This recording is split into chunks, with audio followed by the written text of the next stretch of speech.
Ako nga pala yung gagong kinagagalitan mo, kaso nga lang idolo ako ng kaibigan mo. Hindi mo to mapipigilan kahit pagsabihan mo, di makikipagpi sa'yo kahit nabati na bro. Eto na yung puki ng ina, nagwawala na sabog kahit walang mariwana. Kung katulad mo ko, edi malupi ka na din sana. Guho talaga pag ako ang nakapinsala. Bukod sa lupet, ganito ako kakulit. Di kung ayaw mo sa'kin, pero papakinggan mo ulit. Daming gustong pumapel, pero tangin na punit. Kanta ko ay laging fresh na parang bagong gupit. Ano kaya ba pre? Huwag mo nang itanggi. Di mo alam kanina pa kita pinuputante. Todo mo na yan pwet, para kang timanghe. Para kang sedan na sinagasaan ng tangke. Parang tanga to kung ano-ano yung sinasabi. Yan mo na tol, siskas ka kasi yan Gagawin lahat para sa issue makasabit. Yung mga may galit, mga walang talent. Aha!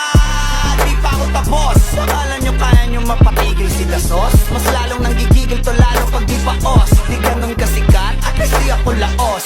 Ako ang dahilan kung bakit nandiyan kang gagawa. Kaya wala kang karapatan na